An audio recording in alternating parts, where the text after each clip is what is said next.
읽겠습니다. 마가복음 3장 1절부터 6절 말씀, 신약 성경 56면입니다. 말씀을 한 절씩 교독 후 마지막 절은 합독하십니다. 예수께서 다시 회당에 들어가시니 한쪽 손 마른 사람이 거기 있는지라.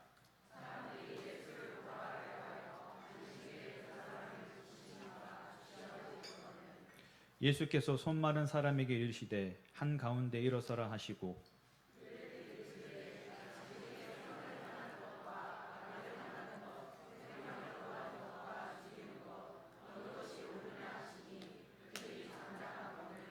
그들의 마음이 완악함을 탄식하사 노하심으로 그들을 둘러보시고 그 사람에게 이르시되 내 손을 내밀라 하시니 내밀매 그 손이 회복되었더라. 바리새인들이 나가서 곧 헤롯 땅과 함께 어떻게 하여 예수를 죽일까 의논하니라. 아멘. 이 시간에는 같은 듯 다름이라는 제목으로 담임 목사님께서 말씀을 선포하시겠습니다. 할렐루야. 오늘 사랑에 대한 말씀을 한번 나눠보려고 합니다. 오늘 본 말씀을 가만히 보면 사랑이란 단어가 나와 있지 않습니다. 근데 말씀을 가만히 묵상하다 보면 사랑이 뭔지, 어떻게 사랑해야 되는지를 깨닫게 되어집니다. 그걸 함께 나눠보려고 합니다.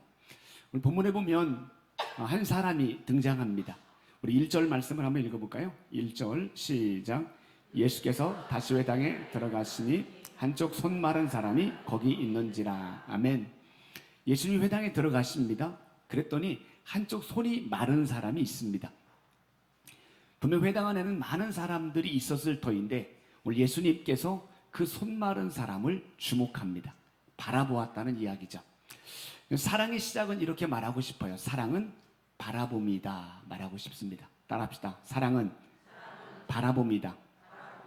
네, 사랑하면 자꾸 바라보게 돼요.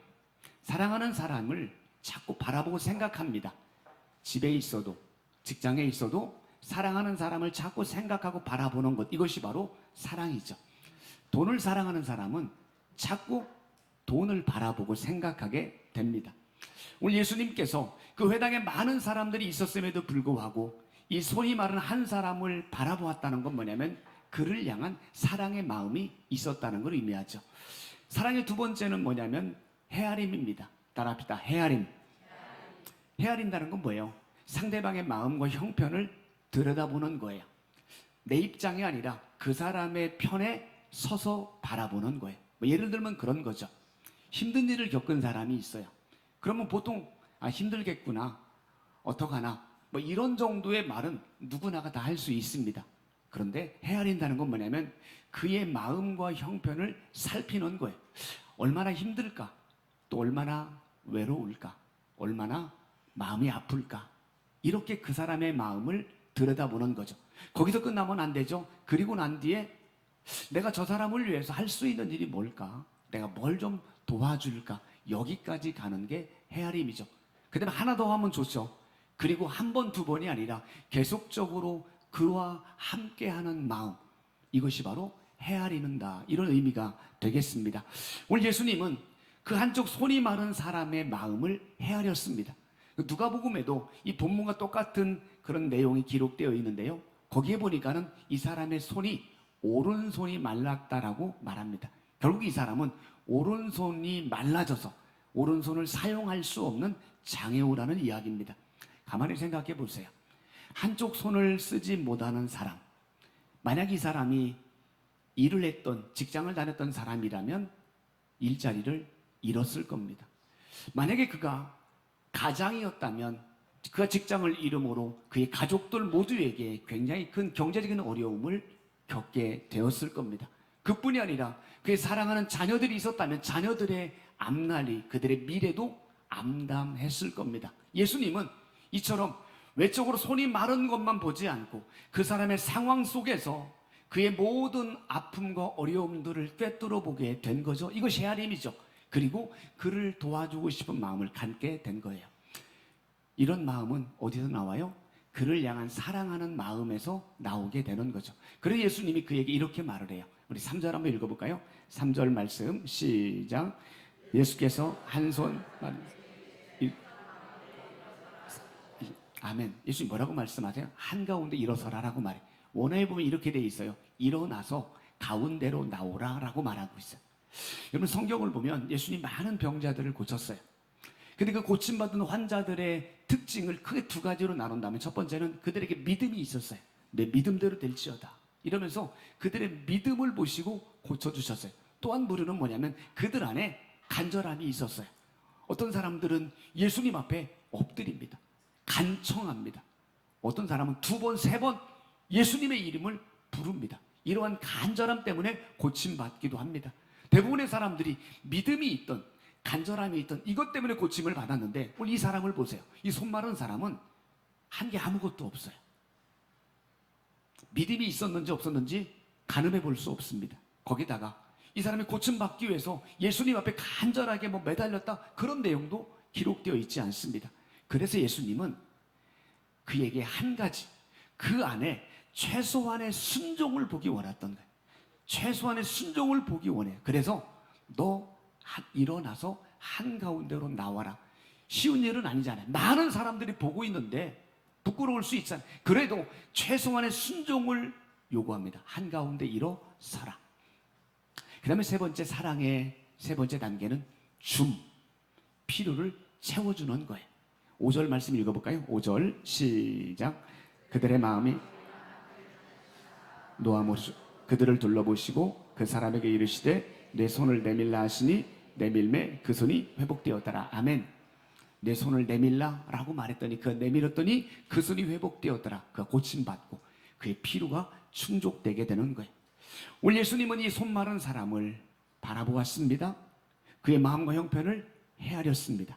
그의 필요를 채워주었습니다. 이것이 바로 사랑입니다. 매 주일마다 점심 식사하고 난 뒤에 권사님들이 1년 전도에 권사님들이 앉아 계시는 방에 들어가서 늘 매주마다 기도해드립니다. 제가 왜 기도하게 되냐면 그 권사님들을 볼 때마다 마음이 짠해요. 그분들은 한평생 동안 주님을 바라보며 달려왔던 분이에요.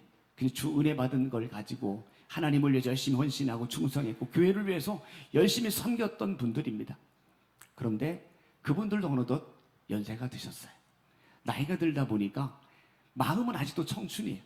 다 할 수 있을 것 같고 잘할 수 있을 것 같고 하고 싶기도 하고 마음은 청춘인데 몸이 따라주지 않아요. 거기다가 여기저기 아픈 데가 많아요. 왜 이렇게 아픈 데가 많은지 무릎도 허리도 속도 여기저기 아픈 데가 너무너무 많은 거예요.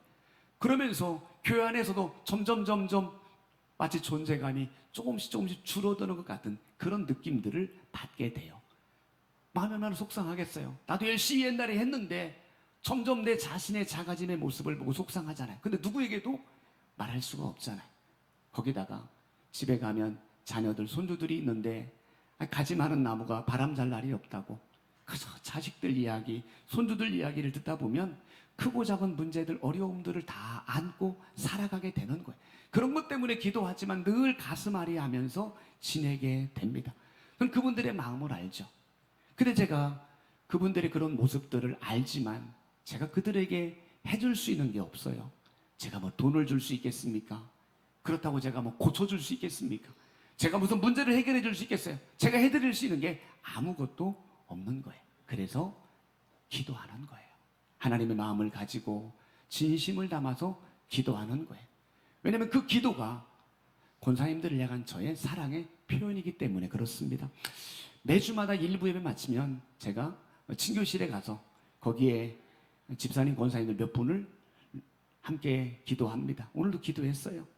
왜 제가 기도하게 됐냐면 그분들을 가만히 보니까 다 아픈 분들이 수술 받은 분들, 병원에 늘 다니는 분들, 약 먹는 분들, 이것저것 몸이 건강하지 못한 분들이 대부분이에요. 그런데도 매 주일만 되면 그저 주일날 교회 와서 예배드리고 열심히 은사에 따라서 섬기고 봉사하고 헌신하는 모습들을 보면 목사인 제 입장에서 너무 고마운 거예요. 감사한 거예요.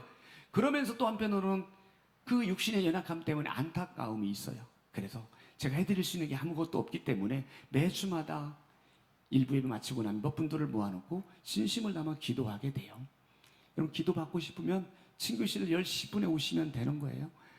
제가 기도한다는 건 뭐예요? 그 한 분 한 분들 내가 해줄 수는 없지만 그들을 향한 제 사랑의 고백이라고 말할 수 있어요. 여러분, 사랑이 뭐예요? 주님의 마음으로 옆에 있는 사람을 바라보는 거예요. 그리고 그의 마음과 형편을 깊이 헤아려 주는 거예요. 그리고 내가 할 수만 있다면 작은 것이라도 내가 할 수 있는 작은 것을 그에게 나눠주고 섬겨주는 것, 이것이 바로 사랑의 모습인 거죠. 사랑하는 여러분, 옆에 있는 사람들, 내 주변에 하나님 허락한 사람들을 이런 마음으로 사랑할 수 있기를 주의 이름으로 축원합니다. 왜 이렇게 사랑해야 될까요? 간단합니다. 우리가 오늘 본문에 등장하는 손 마른 사람이기 때문에 그렇습니다. 이 환자의 모습은 예수님 믿기 전에 우리의 모습이었습니다. 우리는 죄 때문에, 죄로 인해 영혼이 메말랐던 자입니다. 하나님과 상관없는 삶을 살았던 자들입니다. 우린 예수님 믿기 전에 하나님의 은혜와 복을 누리지 못했던 그런 비참한 삶을 살았던 자입니다. 그렇게 살다가 결국은 영원한 멸망에 빠질 수밖에 없는 것이 우리의 운명이었습니다. 그런데 하나님께서 우리를 그냥 두지 않았어요. 우리를 사랑하셔서 우리를 찾아오십니다. 온 세상을 만드신 그 거룩하신 손으로 나의 더럽고 추한 손을 그분이 잡아주셨어요. 그리고 죄의 그 진흙구덩이 같은 수렁에서 나를 건져내셨습니다. 십자가에서 나를 살리기 위해서 물과 피를 다 쏟으시면서까지 십자가에서 고통을 당하시고 그 십자가에서 진 그 피로 우리 안에 있는 더러운 죄들을 다 그분이 씻어주신 줄로 믿습니다. 그분의 그 은혜 때문에 우리는 자격도 안 되지만 거룩한 자녀, 하나님을 아버지라 부를 수 있는 영광스러운 자녀가 되었어요. 내가 하나님 자녀가 된 것은 자격이 있어서가 아닙니다. 내가 뭘 잘했기 때문이 아닙니다. 전적인 하나님의 은혜인 줄로 믿습니다. 그 하나님의 은혜 때문에 죄로 말라 비틀어진 우리의 영혼과 육체가 새롭게 회복되게 되었습니다. 이처럼 하나님의 넘치는 은혜와 사랑을 받았다면 그 사랑을 받은 우리는 어떻게 살아야 되겠습니까? 간단하잖아요. 주님께 받은 그 사랑, 주님께 받은 그 은혜, 이제 필요한 사람들에게 흘려보내야 되지 않겠습니까? 이것이 바로 주님께서 우리에게 원하는 삶의 모습인 거예요. 받은 사랑을 흘려보내는 사람, 나눠주는 사람, 이런 사람을 저는 이렇게 표현하고 싶어요. 따라합시다. 사랑의 전달자.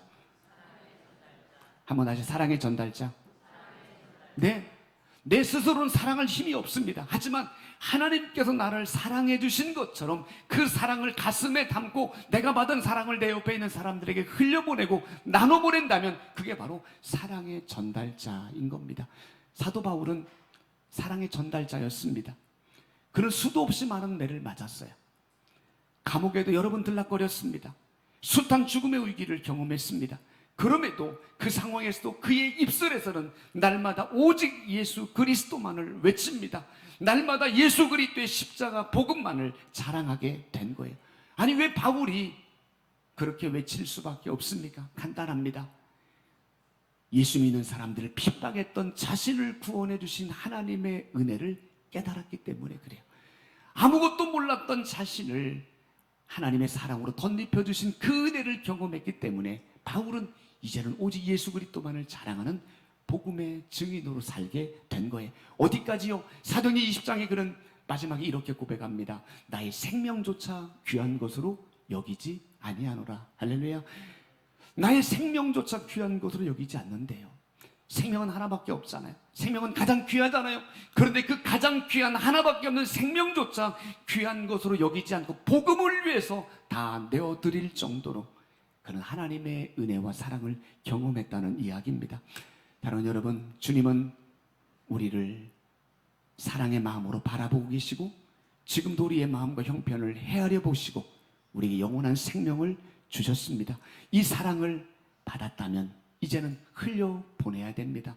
나눠줘야 됩니다. 사랑하는 여러분, 받은 사랑을 흘려보내는 사랑의 전달자로 살아가시기를 주의 이름으로 축원합니다. 오늘 본문에 또 한 부류의 사람이 등장합니다. 우리 한번 읽어볼까요? 2절 말씀 읽어봐요. 2절 말씀. 자, 시작. 한 사람 고발하려 하여 안식일에 그 사람을 고치시는가 주시하고 있거늘. 아멘. 우리 사람들이라고 표현하죠. 똑같은 본문이 누가복음에 나오는데 거기는 바리새인과 서기관이라고 말합니다. 종교 지도자들이 예수님을 주시했다라고 말합니다. 이 주시했다는 말은 헬라어로 파라테룬 이런 거예요. 따라합시다. 파라테룬. 이 말의 의미는 뭐냐면 계속 바라보는 거예요. 세밀하게 살피는 거예요. 우리 종교 지도자들은 예수님을 시선을 떼지 않고 계속적으로 바라보게 되는 거예요. 마치 낚시하는 사람들이요, 뭘 바라봐요? 찌를 바라봐요. 1시간이건 2시간이건 계속 찌만 바라보는 것, 이것이 바로 파라테룬입니다. 오늘 이 종교 지도자들이 예수님을 계속적으로 바라봅니다. 자, 그러면 아까 사랑의 처음이 뭐라고 그랬죠? 바라봄이라고 그랬죠. 그럼 이들이 예수님을 바라보는 것이 정말 사랑하는 마음으로 바라본 걸까요? 그렇지 않아요. 오늘 말씀의 제목이 뭐죠? 같은 듯 다름, 이렇게 표현했어요. 같은 것 같은데 달라요. 오늘 이들이 예수님을 바라본 것은 사랑 같아 보이는데 엄밀하게 보니까 사랑이 아니더란 이야기예요. 그들이 예수님을 바라본 목적이 뭐예요? 2절에 나오죠. 고발하기 위해서. 예수님 고발하려고 바라본 거예요. 뭘 고발합니까? 그날이 안식일이었는데 이 안식일 날 병자를 고치는지를 보는 거예요. 이들은 안식일 법을 철저하게 지켰던 사람들입니다. 안식일에는 병자도 고치면 안 되는 거예요. 그런데 만약 예수님이 안식일 날 병자를 고치기만 해봐라, 내가 가만두지 않겠다, 이런 마음으로 예수님을 바라보게 된 거예요. 사랑은 바라보고 헤아리는 건데 이들은 예수님을 바라보기는 했지만 그 바라봄의 목적이 고발이었던 거예요. 고발이 뭐죠? 허물을 지적하는 거예요. 다른 사람의 잘못을 찾아내는 거예요. 결국 이들의 결론이 뭐예요? 6절 말씀 읽어봐요. 6절 말씀 시작. 바리새인들이 나가서 곧 아멘. 결국 예수님을 죽일까 의논합니다. 예수님을 죽이려고 예수님과의 관계가 단절되게 돼요. 저는 이들의 모습을 보면서 참 안타깝다는 마음이 들어요. 왜냐하면 이들은요, 정말 하나님의 사랑을 받은 자들이, 아니 그냥 받은 게 아니라 넘치는 사랑을 받았어요. 이들은 선민이잖아요. 유대인이라는 이유 때문에 하나님의 특별한 선택을 받았어요. 그것도 감사한데 하나님의 말씀을 받았잖아요. 모세를 통해서 하나님의 말씀, 율법까지 받은 사람들이, 그것도 대단한 건데 이들은 그 예수님을 직접 만났어요. 그 예수님의 말씀을 직접 듣기도 했고요, 예수님에게 했던 수많은 기적들을 매일매일 경험했던 놀라운 은혜를 경험했잖아요. 여러분, 이 정도면 어마어마한 은혜를 경험한 거고요, 어마어마한 특권을 받은 거예요. 그런데 그 많은 은혜와 복을, 특권을 받았음에도 불구하고 그들은 예수님이 구원자인 걸 알아차리지 못해요. 우리 예수님을 죽이게 됩니다. 저는 이들을 이렇게 표현하고 싶어요. 사랑을 받았지만 그 사랑을 사랑할 줄 모르는 이들, 사랑의 불구자, 이렇게 표현하고 싶어요. 한번 따라해 볼까요? 사랑의 불구자. 한번 다시요. 사랑의 불구자. 사랑을 받았지만 사랑할 줄 몰라요. 사랑을 받기만 하고 나눠줄 줄 몰라요. 이들은 사랑의 불구자인 거예요. 오늘 여러분은 어느 편에 서 있습니까? 사랑의 전달자입니까? 아니면 사랑의 불구자로 살고 있습니까? 오늘 말씀을 통해서 여러분 자신의 모습을 한번 반추해 보시기를 바라요. 자, 그렇다면 이들이 왜 사랑의 불구자로 살았던 것일까요? 그 답을 저는 5절에서 찾아보고 싶어요. 5절 말씀 읽어봐요. 5절 시작. 그들의 마음이 완악함을 탄식하사 노하심으로 그들을 둘러보시고. 아멘. 여기까지. 그들의 마음이 완악함을 탄식했다라고 말합니다. 완악했다, 이 말은 헬라어로요 포로시스예요. 그럼 따라합시다. 포로시스. 이 말의 의미는 뭐냐면 눈이 어두워졌다는 거예요. 오늘 그들의 마음이 완악했다는 건 그들의 영적인 눈이 어두워진 겁니다. 영적인 눈이 어두워져서 예수님이 구원자 메시아인 걸 분별하지를 못하는 거예요. 특별히 4절 말씀 한번 읽어볼까요? 4절 말씀 시작. 그들에게 이르시되 안식일에 선을 행하는 것과 악을 행하는 것, 생명을 구하는 것과 죽이는 것 어느 것이 옳으냐 하시니 그들이 잠잠하거늘. 아멘. 예수님이 그들에게 물어봐요. 안식일 날 선을 행하고 악을 행하는 거 뭐가 중요하냐? 사람을, 생명을 구하고 죽이는 건 뭐가 중요하냐? 질문합니다. 너무 쉬운 질문 아닙니까? 안식일이어도 선을 행해야죠. 안식일이어도 생명을 구해야죠. 너무 쉬운 질문인데 이들은 대답하지 못합니다. 잠잠하거늘. 왜 대답하지 못했을까요? 이들은 안식일 법만 알았지 안식일 외에 다른 하나님의 사랑의 마음을 깨닫지 못했던 거예요. 영적인 무지함이에요. 꼭 아셔야 됩니다, 여러분. 영적인 완악함은 갑자기 시작된 게 아니에요. 우리 이 종교 지도자들이 처음부터 갑자기 완악해진 게 결코 아닌 거예요. 마가복음 2장 8절에 보니까요, 그때 예수님 말씀을 들을 때 첫 번째 반응이 뭐냐면 의심하기 시작해요. 그러다가 2장 16절에 보니까 뭐가 나와요? 예수님 말씀을 듣고 비방하기를 시작합니다. 그 다음에 나오는 게 뭐냐면 2장 24절에 뭐가 나와요? 예수님을 책망하고 정죄하게 됩니다. 그리고 오늘 본문에 와서 예수님을 죽이려고 합니다. 실제로 15장에 가서 예수님을 죽이는 거예요. 그들의 완악함은 갑자기 시작된 게 아닙니다. 하나님 말씀을 들을 때 의심했던 마음, 비방했던 마음, 책망으로 바뀌고 그리고 죽이려는 마음이 되고 실제로 죽여버리는 거예요. 영적인 완악함은 하루아침에 만들어지는 게 아니라 서서히 굳어지게 됩니다. 우리에게도 적용해 볼 수 있지 않습니까? 하루아침에 교회 떠나지 않습니다. 하루아침에 내 믿음이 추락하지 않습니다. 한 번, 두 번 예배를 빠지다 보면, 한 번, 두 번 기도의 자리에서 멀어지다 보면 내 심령이 완악해지는 거예요. 딱딱해집니다. 사랑하는 여러분, 하나님 말씀이 우리의 마음속에 심겨질 수 있도록 매주 설교를 들을 때마다 나에게 주시는 하나님의 말씀으로 들을 수 있기를 주의 이름으로 축원합니다. 그 말씀을 들을 때마다 의심하지 말고 믿음으로 들을 수 있기를 바랍니다. 주일날만 들어서는 안 됩니다. 월요일부터 토요일까지 매일매일 하나님의 말씀을 읽는 자로 살아가시기를 주의 이름으로 축원합니다. 전 세계적으로 기후 문제가 심각합니다. 특별히 육지가 사막화되는 현상이 있습니다. 사람들이 살았던 땅, 나무들이 자랐던 땅인데 어느 날 살 수 없는 땅, 사막으로 바뀌게 돼요. 왜 사막으로 바뀌는 이유가 뭐예요? 비가 오지 않았기 때문에 그렇습니다. 비가 오지 않으면 비옥했던 땅도 황폐한 땅으로 바뀌어지는 것처럼 우리의 심령도 마찬가지예요. 아무리 예수님을 오래 믿었어도, 아무리 옛날에 내가 큰 은혜를 받았다 할지라도, 내가 교회에서 어떠한 직분을 받았다 할지라도 지금 내가 하나님의 말씀이 내 안에 심겨지지 않으면 내 심령이 완악해질 수 있는 거예요.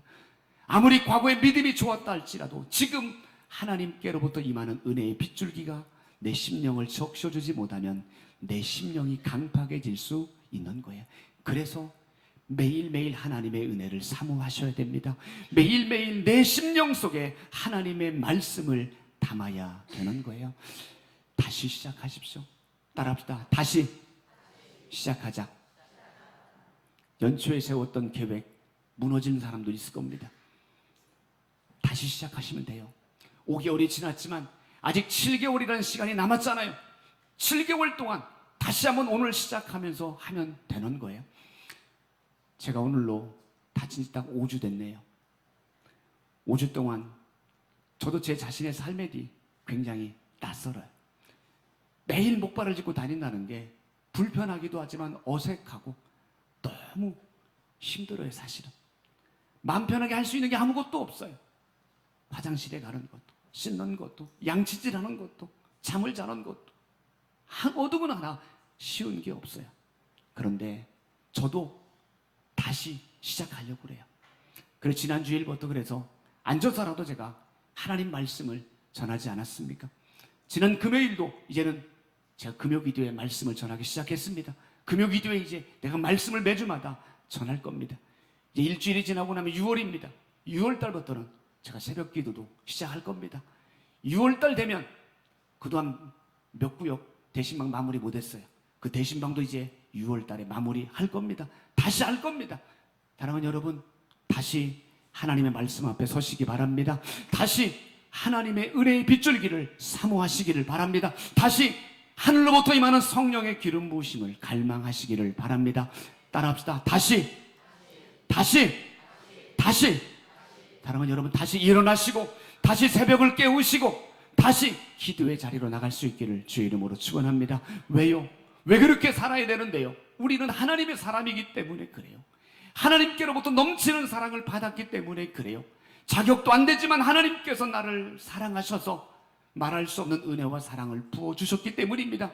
예수 그리스도 그분이, 하나님의 아들이신 그분이 십자가에서 흘리신 그 피로, 그 피값으로 나를 구원해 주셨기 때문에, 하나님의 거룩한 자녀로 부름받았기 때문에 다시 일어나서 하나님의 사람답게 살아가야 되는 겁니다. 그 사랑 받았기에 우리는 주저앉아 있을 수 없습니다. 일어나셔야 됩니다. 이사야 60장 1절의 말씀처럼 일어나라, 빛을 발하라. 사랑하는 여러분, 다시 한번 지난 5개월 동안의 삶을 잊어버리고 남은 7개월의 삶을 향해 다시 일어나서 빛을 발할 수 있기를 주의 이름으로 축원합니다. 사랑의 전달자로 살아가시기를 주의 이름으로 축원합니다. 말씀 마무리합니다. 오늘 종교 지도자들, 그들을 보면 안타깝습니다. 사랑을 받았음에도, 은혜를 받았음에도, 하나님의 넘치는 많은 경험들을 했음에도 그 사랑을 전할지 모르는 사랑의 불구자로 살았습니다. 우리는 그렇게 살면 안 되잖아요. 하나님께로부터 받은 사랑을 전하는 사랑의 전달자로 살아가셔야 됩니다. 우리 주님은 태초부터 우리를 선택했습니다. 내가 태어나기를 그분은 애타게 기다리고 고대하셨습니다. 그리고 내가 이 땅에 태어난 그날부터 한순간도 나에게도 시선을 떼지 않았습니다. 사랑의 마음으로 나를 바라보셨습니다. 그 하나님의 사랑을 깨닫지 못하고 죄악 중에서 허우적거릴 때 주님은 나를 외면하지 않았습니다. 버리지 않았습니다. 내 마음을 헤아려 주셨습니다. 그리고 기다려 주셨습니다. 그리고 자신이 직접 십자가에 달리셔서 물과 피를 쏟으시며 고통과 멸시와 수치를 당하시며 나를 그 사랑으로 그 피로 거룩한 백성 삼아 주셨습니다. 하나님께서 자격도 없는 나에게 왜 이렇게 하셨어요? 사랑하니까. 사랑하니까. 이유는 한 가지입니다. 하나님이 나에게 생명을 내어주신 건 나를 사랑하기 때문입니다. 그냥 사랑이 아닙니다. 너무너무 사랑하니까 그렇게 하셨어요. 그리고 그분은 지금도 나에게 말씀하십니다. 사랑하는 아들아, 사랑하는 딸아, 내가 너를 사랑한다. 내가 너와 함께한다. 내가 세상 끝날까지 내가 네 삶을 인도해 주마 라고 우리 주님은 말씀하고 계십니다. 이 사랑 받았잖아요. 우리 모두 이 사랑을 받았잖아요. 그러면 받은 것으로 끝나지 마시고 이제는 이 사랑을 흘려보내시기를 바라요. 옆에 있는 사람들에게 흘려보내시기를 바라요. 이유 여하를 따지지 마시고 옆에 있는 사람, 옆에 있는 성도들, 이웃들, 주변의 직장 동료들에게 받은 사랑을 흘려보내시기를 바랍니다. 더 이상은 사랑의 불고자로 사지 마시고 이제는 사랑의 전달자로 살아가는 우리 모두가 되시기를 주의 이름으로 축원합니다. 우리 같이 한번 찬양합시다. 그 사랑 얼마나.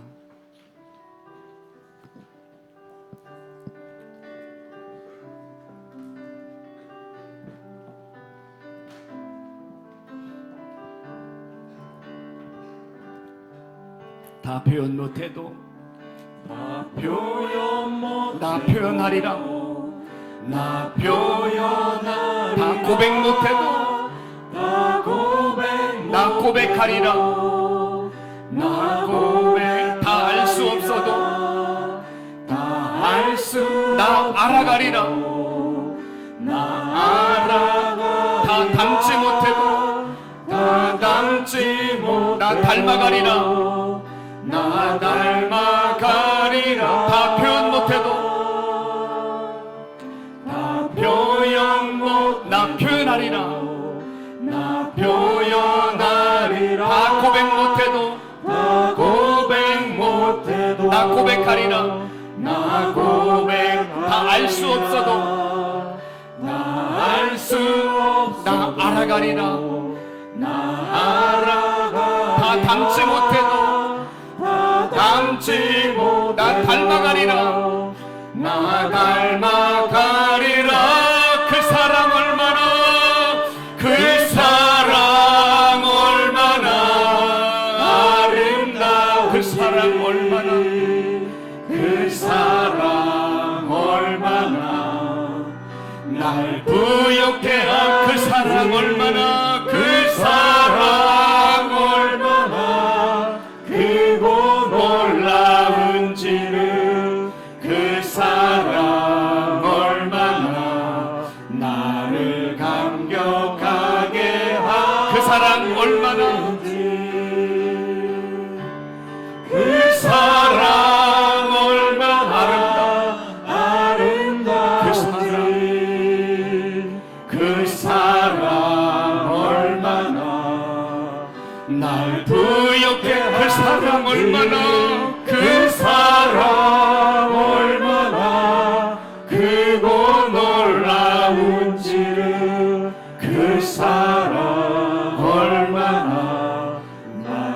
또다시 가슴에 손을 얹고 그 사랑 얼마나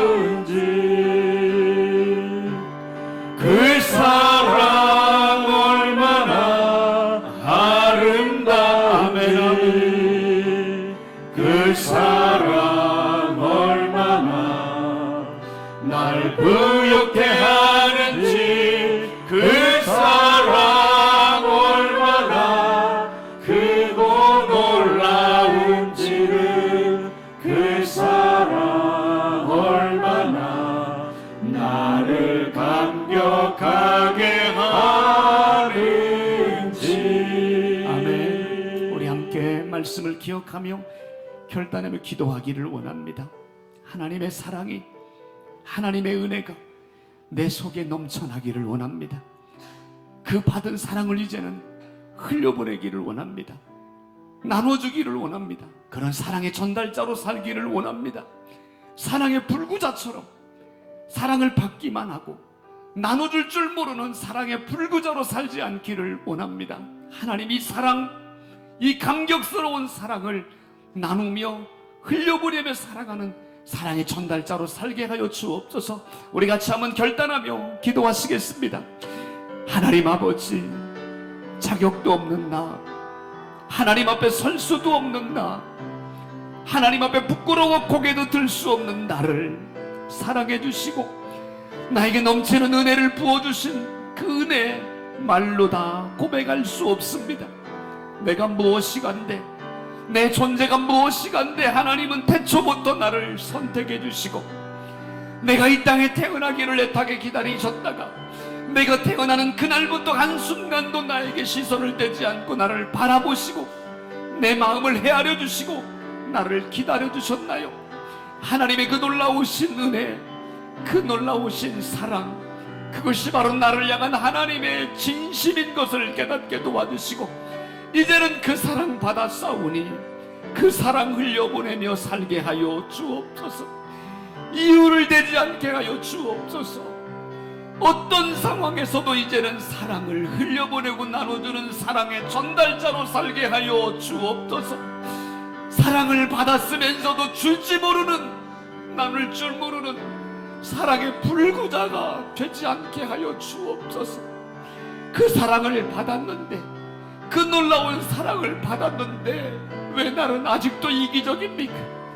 왜 아직도 나밖에 모르는 겁니까? 그 사랑을 받았는데 왜 이렇게 미워하는 겁니까? 그 사랑을 받았는데 왜 이렇게 교만한 겁니까? 하나님, 불쌍히 여겨주시고 그 사랑을 흘려보낼 수 있는 사랑의 전달자로 살게 하여 주옵소서. 그 사랑을 실천할 수 있도록 은혜를 더하여 주시옵소서. 예수님의 이름으로 기도합니다. 아멘. 하나님 아버지, 우리는 자격도 없습니다.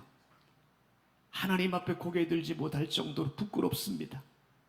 그런 나를 태초부터 택해 주시고 이 땅에 태어나는 순간부터 한시도 눈을 떼지 않고 바라보시고 주목하셨던 하나님, 내가 죄악 속에서 벗하며 살아갈 때에도 버리지 아니하시고 여전히 나를 기다려주시고 나를 헤아려주신 하나님, 그 사랑 때문에 내가 하나님의 거룩한 자녀가 되었습니다.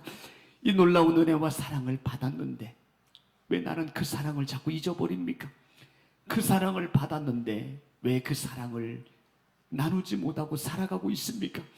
사랑의 불구자로 살아가는 우리의 모습을 불쌍히 여겨주시고 다시 받은 사랑 흘려보내는 사랑의 전달자로 살아가게 하여 주옵소서.